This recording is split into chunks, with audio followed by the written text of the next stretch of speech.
Hola, bienvenidos al seminario 3 titulado Patogenicidad Bacteriana 2, perteneciente a la materia de Microbiología y Parasitología de la cátedra 1 del Departamento de Microbiología, Parasitología e Inmunología de la Facultad de Medicina, Universidad de Buenos Aires. El objetivo principal de este seminario es que ustedes puedan reconocer a los distintos factores de patogenicidad bacterianos y que pueden causar daño al huésped durante la infección. Básicamente lo que vamos a estudiar es cómo es que las bacterias pueden causar daño.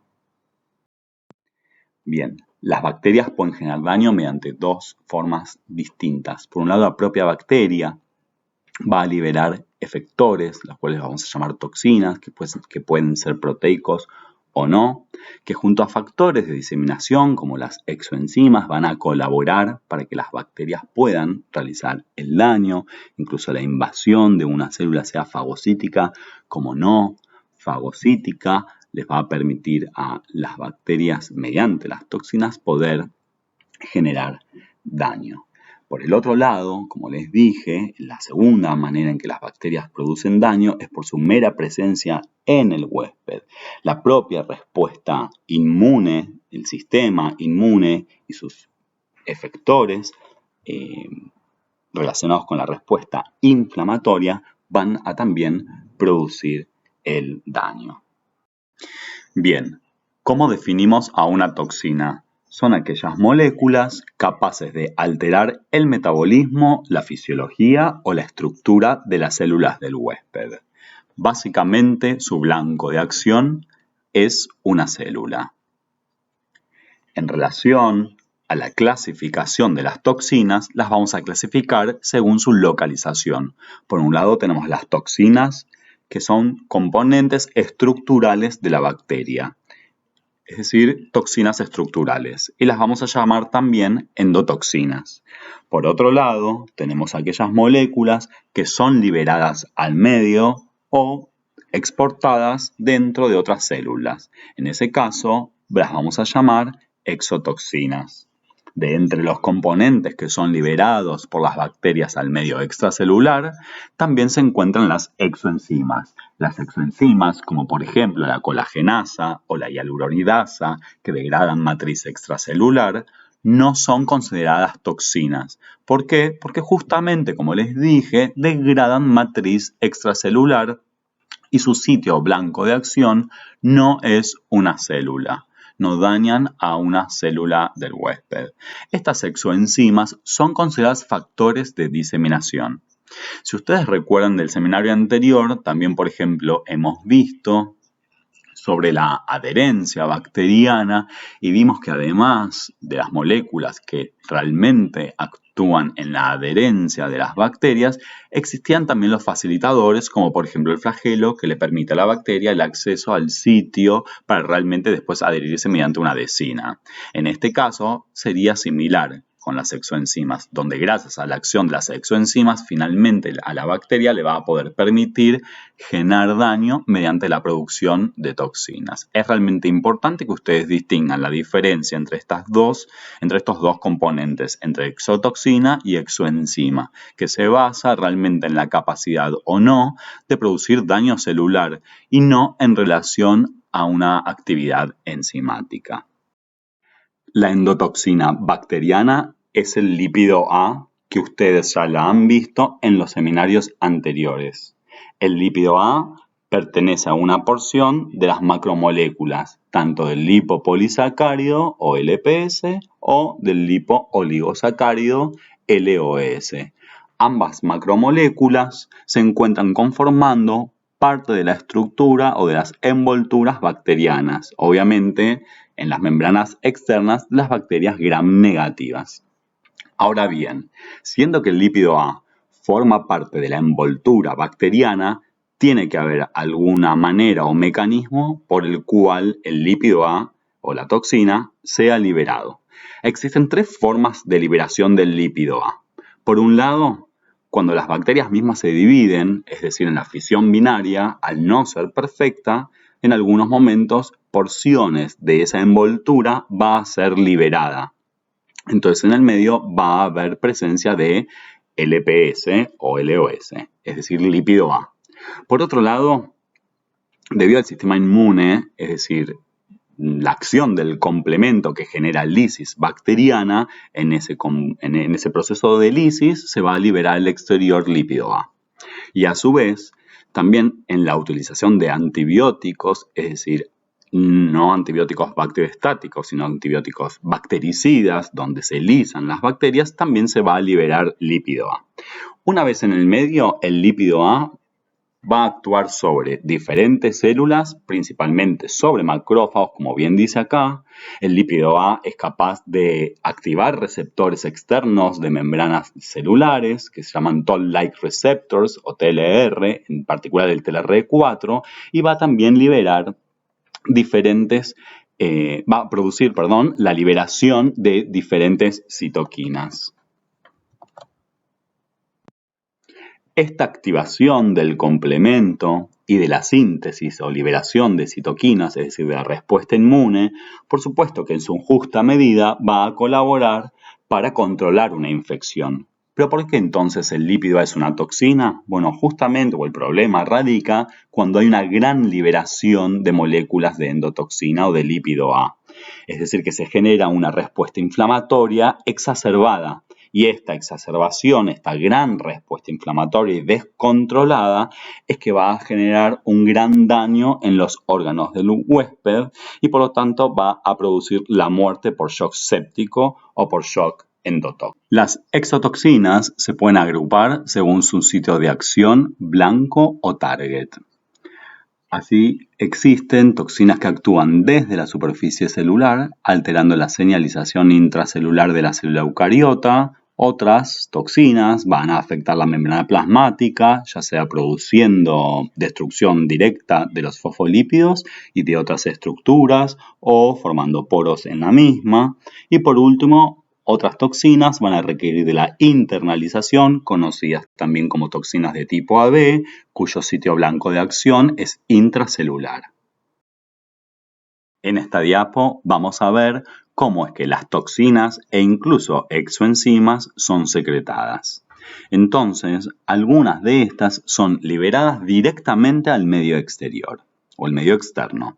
La liberación ocurre gracias a la presencia de estructuras proteicas, por eso es que se llaman sistemas de secreción, que se encuentran particularmente en las gram negativas, son sistemas muy complejos. Esta es la membrana citoplasmática y esta es la membrana externa, están formando canales y realmente entonces son estructuras muy complejas que deben atravesar ambas membranas para poder liberar al medio exterior a las toxinas y a las exoenzimas. Fíjense acá, el sistema de secreción tipo 1 forma realmente un gran canal que está atravesando a ambas membranas, mientras que los sistemas de secreción tipo 2 y tipo 5 son compartimentalizados estos sistemas, es decir, hay porciones del sistema de secreción que se encuentran en una membrana y otra porción en la otra membrana. Algunas bacterias incluso pueden compartir algunas de estas proteínas, por eso la aparición de estas flechas, porque son sistemas que suelen compartir estas proteínas. Entonces, lo importante de esto es que muchos de estos sistemas de secreción son específicos. Por ejemplo, el sistema de secreción tipo 1 funciona para poder secretar al medio exterior hemolicina de Escherichia coli uropatógena o, por ejemplo, el sistema de secreción tipo 5 libera IgA proteasa, que es una exoenzima de Neisseria meningitidis. Por otro lado, están las toxinas que son secretadas directamente al interior de una célula eucariota. En este caso, los sistemas de secreción aún son más complejos porque deben atravesar una tercera membrana, que es la membrana de la célula eucariota, es decir, membrana citoplasmática de la bacteria, después la membrana externa de la bacteria, porque estamos hablando de una gram negativa, y luego tenemos la membrana de la célula eucariota, a la cual literalmente va a inyectar esta toxina dentro del citoplasma de la célula eucariota. Bien, entonces tenemos sistemas que atraviesan tres membranas. Entonces tenemos el sistema de secreción tipo 3, 4 y tipo 6. Estos tres sistemas son capaces de secretar proteínas y a su vez el sistema de secreción tipo 4 es capaz de secretar ADN. Es decir, que todos son sistemas de secreción bien específicos para diferentes moléculas. En esta diapo vamos a ver un caso o una situación para poner en contexto el tema del seminario de hoy. Dice así: el picnic de fin de año ha tenido muchos problemas. Micaela y sus amigas deciden irse de picnic nuevamente para festejar el fin de curso. Allí, Micaela pisa un elemento filoso que le lastima el pie y le produce una herida cortante de 7 centímetros de longitud y aproximadamente 3 centímetros de profundidad. Sale corriendo asustada y al estar descalza, la herida se contamina con tierra. Y pregunta lo siguiente: ¿puede infectarse esta herida? ¿Qué factores deben considerarse como de riesgo para que se produzca la infección? Bien, en respuesta a la primera pregunta es claramente sí, puede haber una infección. Para que se produzca una infección, recuerden que las bacterias deben encontrar inicialmente las condiciones adecuadas para su ingreso, para que se establezcan y para que también se multipliquen. En particular, en este caso, la ruptura de la barrera inmunológica, que es la piel en este caso, siempre es un factor de riesgo para una infección y que va a permitir el ingreso más fácilmente de las bacterias al organismo. Además, el hecho que la herida sea sucia puede favorecer la entrada de algunas bacterias que quizás no sean patógenas, pero que al multiplicarse temporariamente, al menos por un periodo de tiempo en ese sitio de la infección, puedan generar unas condiciones adecuadas, como por ejemplo un cambio de pH o baja tensión de oxígeno localmente, para el desarrollo de patógenos verdaderos.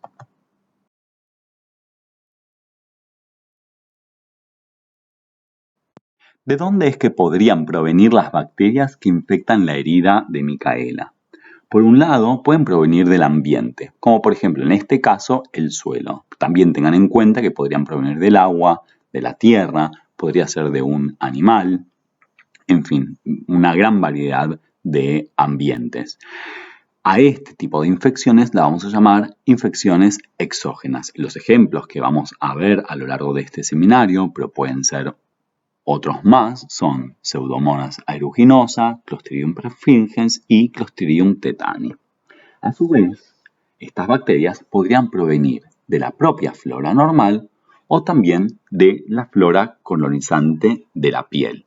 En este caso, serían bacterias que aprovechan algunas condiciones temporales para poder sobrecrecer o bien traslocarse y producir una patología. En este ejemplo en particular que vamos a ver de Staphylococcus aureus, podría estar colonizando la piel y las mucosas, entonces aprovechar la ruptura de la barrera cutánea para producir infección. En este caso lo vamos a llamar infección endógena. ¿Y cómo es que podrían causar daños estas bacterias que están infectando la herida de Micaela? Por supuesto que es produciendo toxinas. Estas toxinas van a poder actuar localmente desde donde está produciendo la infección o a distancia desde el sitio donde está produciendo la infección. El primer ejemplo de toxinas, vamos a ver una toxina de Pseudomonas aeruginosa como introducción para que se vayan familiarizando con este género y especie bacteriana. Les cuento que Pseudomonas aeruginosa es un bacilo gram negativo, no fermentador de la glucosa, que es ambiental y es oportunista y que produce múltiples patologías, entre ellas a nivel de las vías respiratorias, urinarias y sobre piel y tejidos blandos, principalmente en heridas, como en este caso de Micaela, y también en quemados. Una de las toxinas que posee Pseudomonas aeruginosa es la exotoxina A, también conocida como exo-A.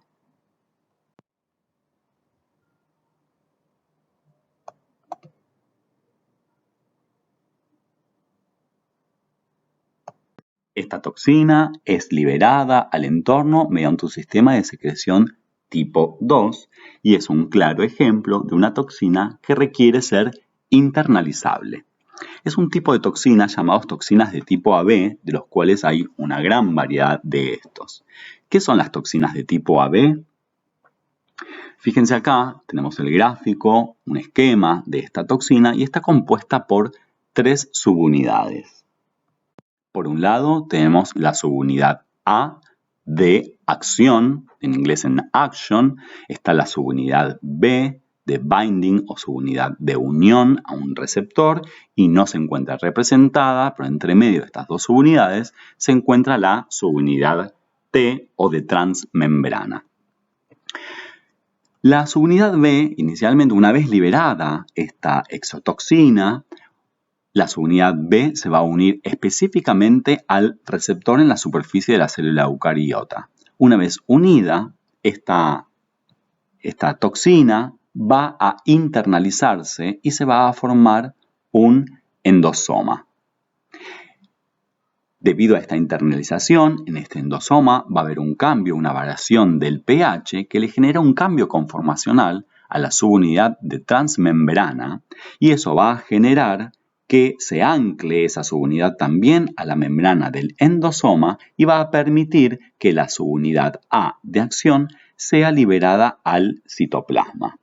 Una vez en el citoplasma va a tener su acción, que en particular la exotoxina A tiene la acción de ADP ribosilar, la proteína efectora o el factor de elongación 2, EF2, que está interviniendo en la síntesis de proteínas. Y por lo tanto, esta célula va a dejar de poder producir proteínas y por lo tanto esta célula se va a morir. Existe una gran variedad de toxinas de tipo AB y, como bien acá dice, existen toxinas de tipo AB cuya cantidad de subunidades B va a variar en función del tipo de toxinas. Es decir, que no se queden con la imagen de que hay una única subunidad B. En particular, la exotoxina A o la subunidad B de la exotoxina A va a poder unirse a receptores de células pulmonares, renales, hepáticas, fibroblastos de tejidos conectivos e impactar sobre ese tipo de células. Pseudomonas aeruginosa, además de la toxina exo-A, posee otras toxinas exo, que son 4 proteínas con diferente actividad, llamadas proteínas o toxinas exo-U, exo-I, exo-S y exo-T, con actividad, por ejemplo, de fosfolipasas, de adenilatociclasa. Lo importante a destacar de estas toxinas es que no son liberadas al entorno, a diferencia de lo que sucedía con la toxina exo-A de la diapositiva anterior, sino que estas son inyectadas directamente, literalmente, dentro de la célula huésped a través de un sistema de secreción tipo 3. Para recordar un poco el sistema de secreción tipo 3, es aquel sistema que no solamente atraviesa la membrana de la célula bacteriana, es decir, la membrana citoplasmática y la membrana externa, sino que también hay proteínas que están conformando el sistema de secreción que forman un canal y van a atravesar la membrana de la célula eucariota en donde va a inyectar esta toxina. Además existen proteínas o chaperonas que van a acompañar a la toxina hasta el sistema de secreción para poder entonces inyectar a las toxinas dentro de la célula. Estas toxinas exo actúan en infecciones agudas y en las etapas iniciales de la infección. Y no todas las cepas de Pseudomonas aeruginosa van a secretar todas las toxinas, ¿sí? Por ejemplo, se sabe que la toxina exo-U y exo-S no son secretadas por la misma cepa. También se sabe que la exo-U genera bacterias o aquellas bacterias más virulentas. Se ha demostrado que poseen la producción de toxina exo-U.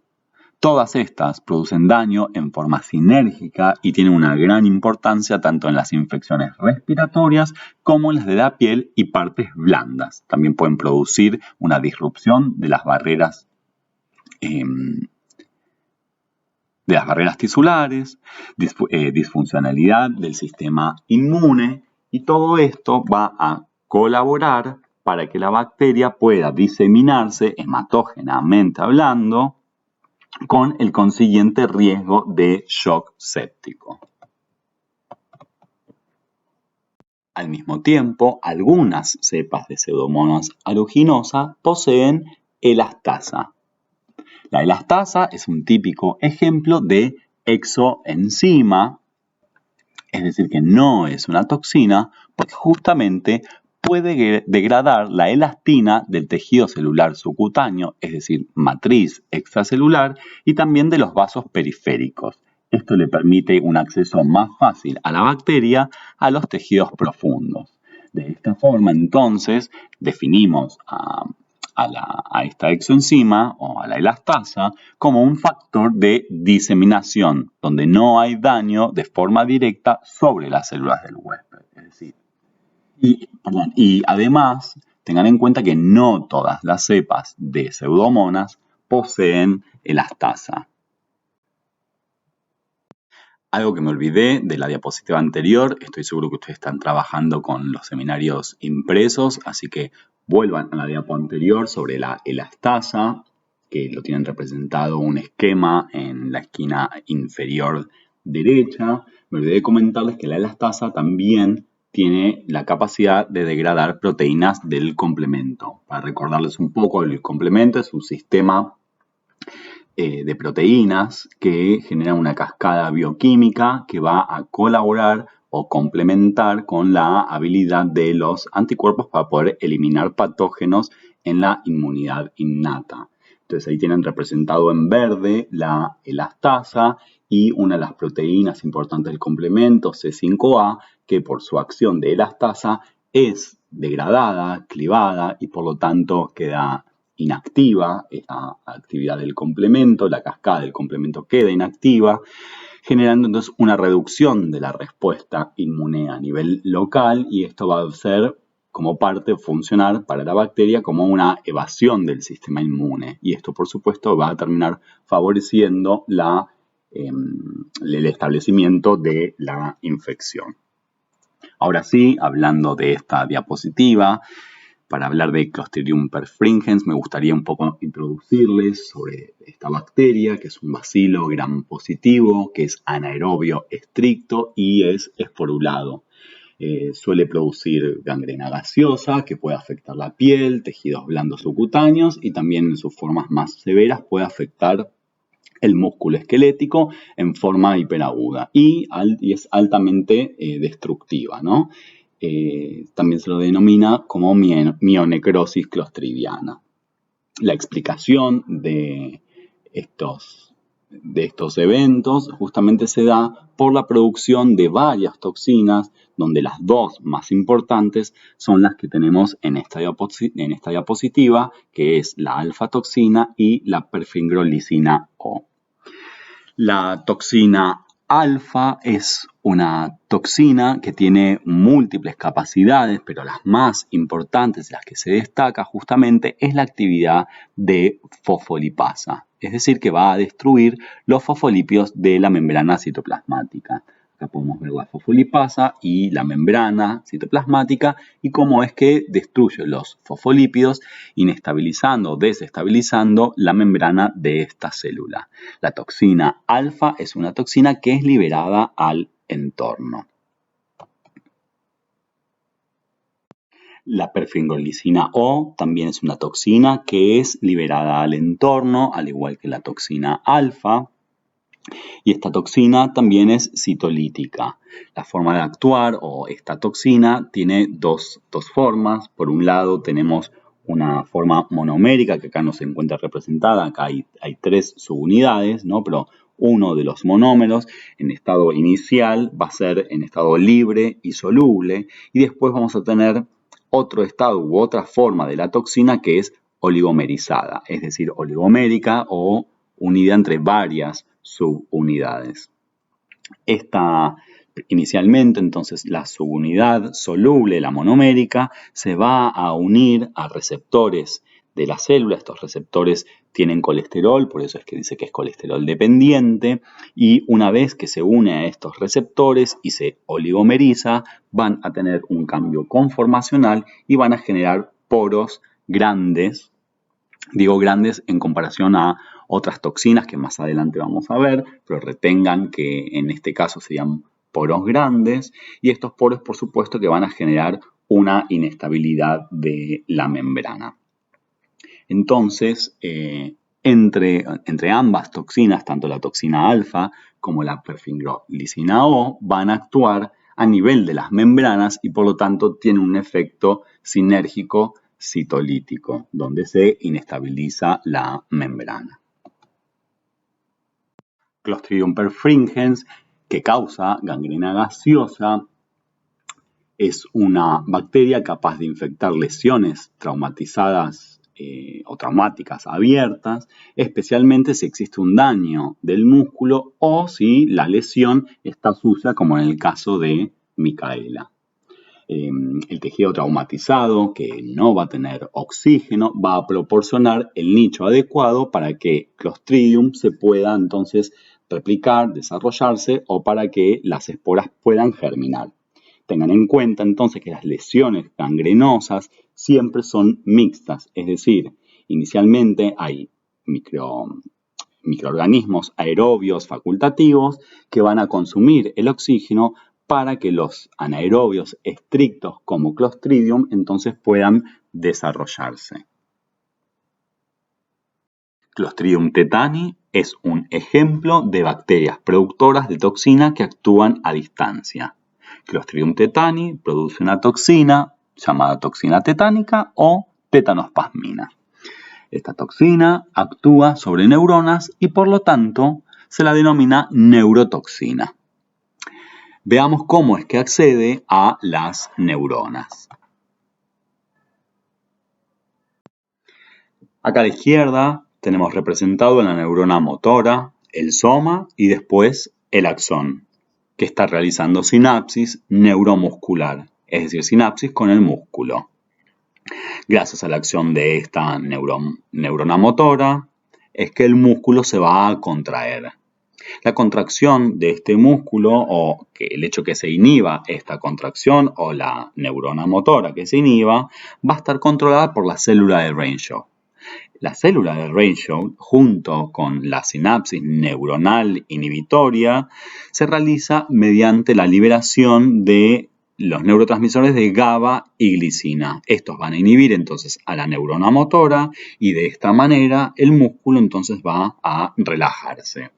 Entonces, Clostridium tetani, desde el lugar de infección, que podría ser en la piel, va a liberar su toxina, la tetanospasmina, que es una toxina de tipo AB, y esta toxina, una vez liberada, va a poder viajar por vía linfática o circulatoria hasta poder llegar a la unión unión neuromuscular. Aquí, en esta unión, la subunidad B de esta toxina, como les dije, es tipo AB, se va a unir a gangliósidos. Los gangliósidos son glicolípidos muy similares a los fosfolípidos que tienen ácido siálico. Estos están en muy alta concentración, principalmente en las células ganglionares del sistema nervioso central, principalmente en las terminales nerviosas. Estos gangliósidos entonces funcionan como receptores de esta toxina. Una vez unido al receptor, esta toxina va a ser endocitada como cualquier toxina tipo AB. Y dentro de la neurona motora, una vez endocitada, va a iniciar un recorrido hacia el sistema nervioso. Se va a transportar a través de los axones motores dentro de esta vesícula o endosoma y va a ingresar al sistema nervioso central por las raíces anteriores hasta alcanzar las astas anteriores de la médula espinal, donde se va a acumular en los somas de la neurona motora. De allí se va a liberar en forma retrógrada por el recorrido que está realizando para poder actuar sobre las interneuronas inhibitorias espinales, es decir, sobre la célula de Renshaw. La inhibición de la liberación de estos neurotransmisores inhibitorios como GABA y glicina van a generar justamente una disrupción del equilibrio del sistema nervioso central, donde va a predominar entonces los impulsos excitatorios de la motoneurona. Es decir, esta motoneurona nunca se va a relajar, nunca va a ser inhibida y continuamente este músculo va a estar activo, va a estar contraído. De esta manera es que se genera las características parálisis espásticas producidas por Clostridium tetani o del tétanos. Veamos ahora cómo es que actúa la toxina. En este esquema de la parte izquierda, ¿no? Podemos observar lo que sucede en una sinapsis. En la parte superior, representado en verde, tenemos a la neurona, con sus vesículas sinápticas, las cuales contienen a los neurotransmisores. En este caso, por hablar de la célula de Renshaw, podría ser GABA y glicina. Para que suceda la liberación de este neurotransmisor, estas vesículas poseen proteínas como la sinaptobebrina que se van a unir a los receptores que están en la membrana de la célula neuronal, como por ejemplo la sintaxina o la sinaptofisina. Una vez que sucede esta unión, entonces el contenido de estas vesículas pueden ser liberados. Estos receptores, ahora fuera de la célula, en este caso la motoneurona, pueden ser activados gracias a la liberación de estos neurotransmisores. Que en este caso, los neurotransmisores, al ser inhibitorios, van a inhibir a esta neurona. Aquí a la derecha, entonces, ahora podemos observar cómo es que actúa la toxina. Como les mencioné anteriormente, la toxina es una toxina del tipo AB, es decir que tiene dos subunidades. Aquí está representada en forma de dos gotas, por decirlo de alguna manera. Una vez que estas dos subunidades se encuentran aquí, la subunidad B se va a unir al receptor y por lo tanto va a ser endositada como cualquier tipo de toxina AB. Una vez endositada, va a variar el pH, va a disminuir el pH, va a generar un cambio conformacional y se va a liberar entonces la subunidad A como cualquier toxina tipo AB. En el citoplasma, la subunidad A va a tener su acción. Su acción es proteolítica, donde va a clivar las moléculas de sinaptobebrina. Y por lo tanto ahora esta vacuola que contiene los neurotransmisores no se va a poder unir y no va a poder entonces liberar el neurotransmisor.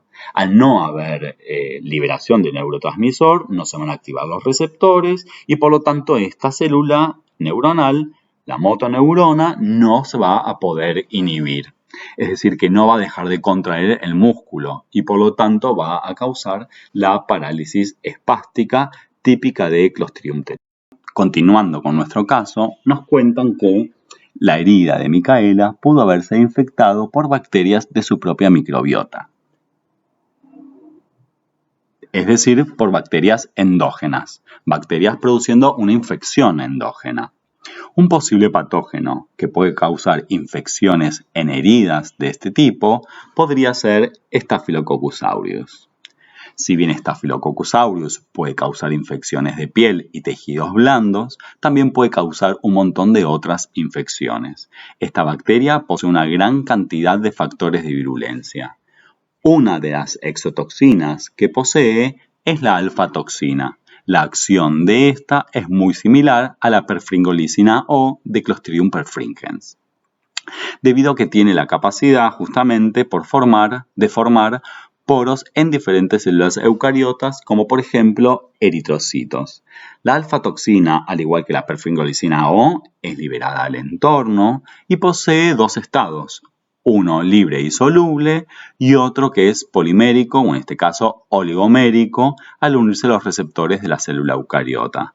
La diferencia con la perfringolicina O radica en que su polimerización u oligomerización se da a partir de 7 subunidades, es decir, es heptamérica.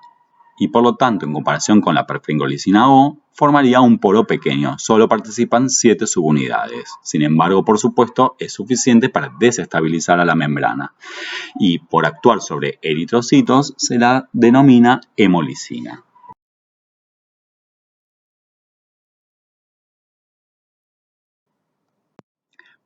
Veamos ahora otro caso.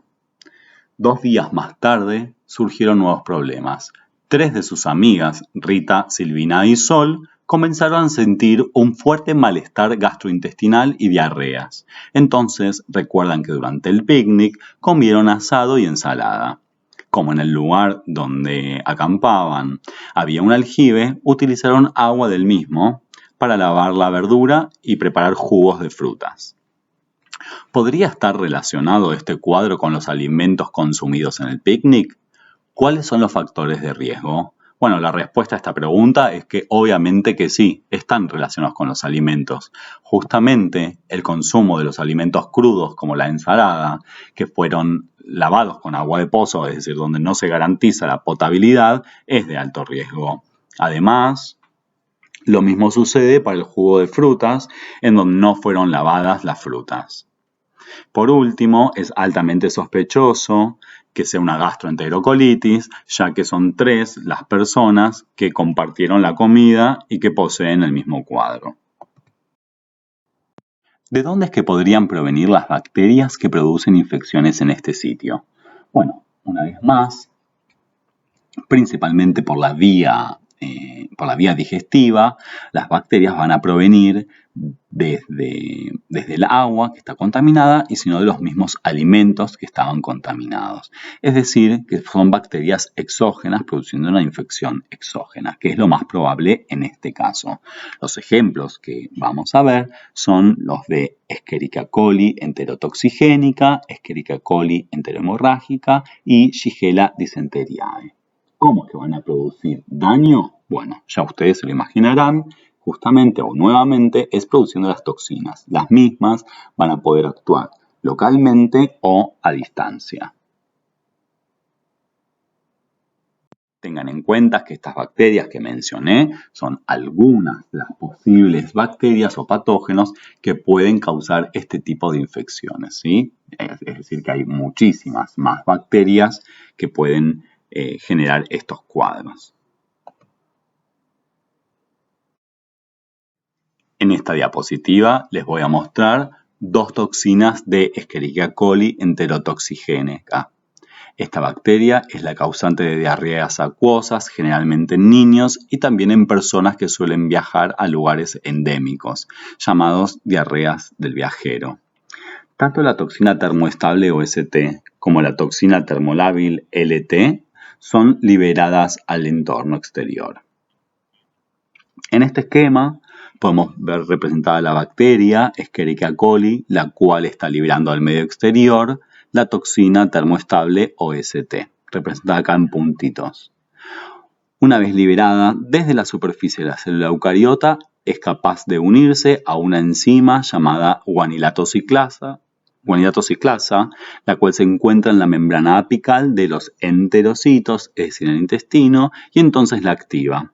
Esta activación o esta señal va a generar un aumento de GMP cíclico o cGMP con la consiguiente secreción de líquidos y electrolitos al lumen intestinal, produciendo entonces una diarrea acuosa. La otra toxina de las que mencioné es la toxina termolábil, OLT. Esta toxina es una toxina también tipo AB. Por lo tanto, ustedes ya saben que por ser toxina tipo AB va a ser liberada al entorno. Y para que pueda actuar, su subunidad B es la que debe unirse primero al receptor. En particular, tiene 5 subunidades B. Una vez unida al receptor, va a ser interladizada, va a formar un endosoma. Una vez que forma el endosoma, va a disminuir el pH y una vez que disminuye el pH, entonces va a poder generarse el cambio conformacional de forma tal de liberar la subunidad A al citoplasma de la célula eucariota. Una vez dentro de la célula, esta subunidad A va a actuar a través de un segundo mensajero que es la proteína activadora de adinlatociclasa o GC. Esta toxina va a deperribosilar una proteína GC, y en este caso particular la va a activar. Una vez activa, va a generar una activación de otra proteína de adenilato ciclasa que va a generar un aumento de AMP cíclico, produciendo hipersecreción de agua, es decir, una pérdida de flujo e incluso también de electrolitos al lumen intestinal. Y de esta manera se va a inhibir la absorción de catión sodio y cloruro, produciendo entonces así diarrea acuosa. Es decir, que ambas toxinas están actuando en forma sinérgica produciendo la diarrea.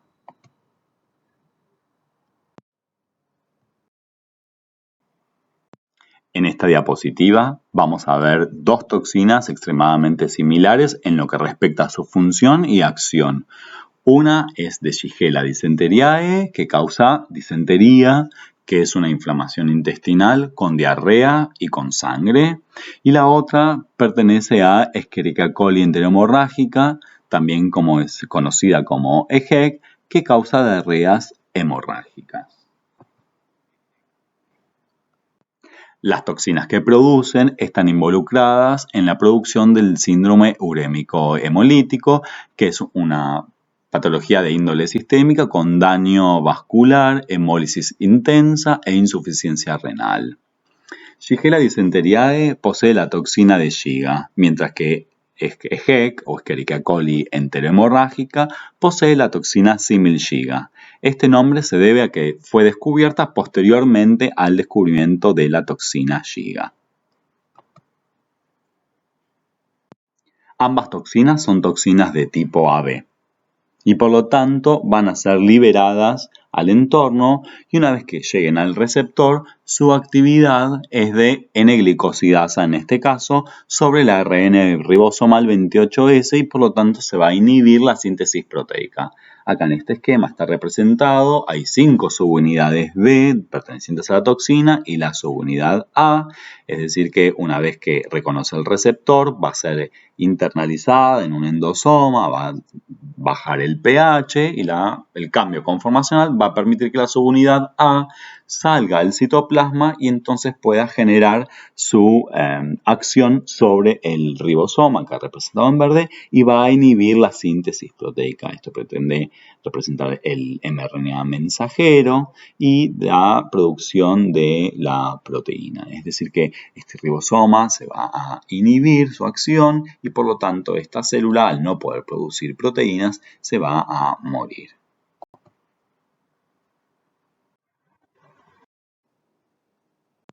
Para continuar con nuestro caso clínico, nos cuentan que 2 de las amigas de Micaela se repusieron rápidamente del cuadro diarreico. Sin embargo, la tercera sufrió un principio de deshidratación que requirió la internación por 24 horas en el hospital.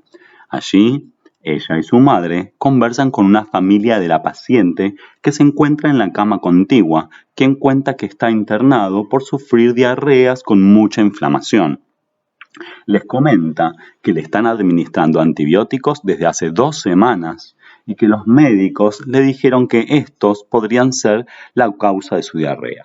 Y nos preguntan, ¿cuál podría ser el microorganismo involucrado y cómo ingresó al tracto digestivo del paciente?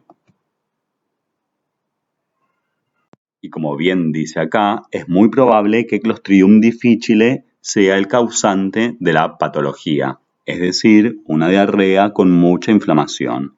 Esta bacteria es un bacilo gram positivo, anaerobio estricto, capaz de producir esporas. Si bien esta bacteria puede ser adquirida en forma exógena, en un ambiente hospitalario, debido a la ingesta de las esporas, suele ser utilizada como un paradigma de una infección endógena. En este esquema podemos observar que en la luz intestinal se encuentra la flora normal y si miran bien acá, esta bacteria representa un Clostridium difficile. Debido al uso prolongado de los antibióticos en esta paciente, ocurre el desarreglo de la flora normal intestinal que va a predisponer a esta patología, debido a que ahora el Clostridium entonces tiene un ambiente favorable para su desarrollo. Recuerden que hablamos en el seminario anterior de la importancia de la flora normal y su función protectora. Las diarreas inflamatorias que produce Clostridium se las denomina colitis pseudomembranosas. En este esquema también se encuentra representado lo que sucede a lo largo de la infección en la luz intestinal. Aquí tenemos en verde las bacterias y podemos observar abundantes neutrófilos, por eso es que hay gran descarga de neutrófilos, monocitos, mucina, y como hay muerte celular, hay también descarga de detritos celulares, debido a que justamente esta bacteria produce muerte celular. ¿Cómo produce muerte celular? Debido a la presencia de toxinas. Las toxinas se llaman TCDA y TCDB, es decir, toxina Clostridium difficile A y B.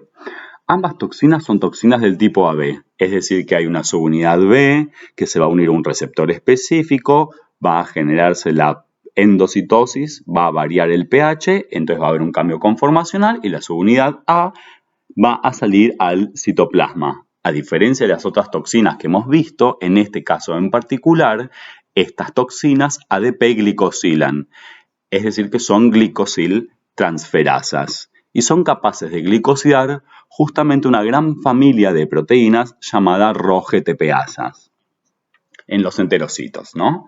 Estas proteínas actúan como segundo mensajero en muchas de las actividades regulatorias de la célula, como la polimerización de filamentos de actina y la conservación del citoesqueleto celular. Por lo tanto, la pérdida de su función inevitablemente va a producir la muerte celular.